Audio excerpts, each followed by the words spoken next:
Hi everyone, it's Cole from Cole's Quilts, and I'm back real quick just to let you know that I published another set of blocks. So I'm gonna be putting blocks out every Friday, and like I said in the other video, I'm starting with the least complex and working to the most complex. My goal was to generally average 4 blocks, but there are some weeks that I'm doing 5 or 6, and I've made that decision based on how complex the blocks are. So for example, in week 1, there were blocks that were just 1 piece of fabric. That's going to be way quicker than when we get to the complex blocks that have a lot of pieces.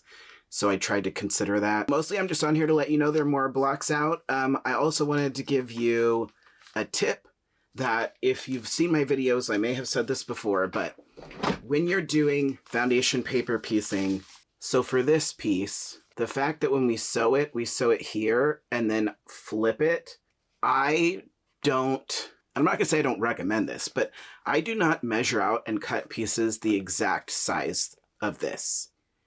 The reason why I don't do that is because if you then do not line it up exactly, when you iron it over, it might have a part where it doesn't have fabric. I will admit I'm pretty sloppy about it. I will just sort of cut a random piece that's at least this big, usually bigger, and then I'll just trim it after I cut it.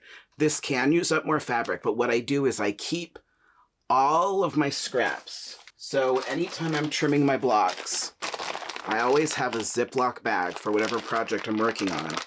And the parts I trim off, if they are the size where they could be usable, even like this, I will put it in my Ziploc bag. And then what I'll do is if I get to a part of the block where I need a small piece, I'll just sort of dig through the bag and I'll grab the small pieces. And then when I'm done, any of these that are left over get organized into my bags of scraps that are color-coded for my scrappy quilts. That's just the easiest for me. Now let's say that you cut a random piece and ironed it over. So you cut a random piece of pink. Imagine we haven't done this yet. And ironed it over and you realized that it only went to about here instead of here.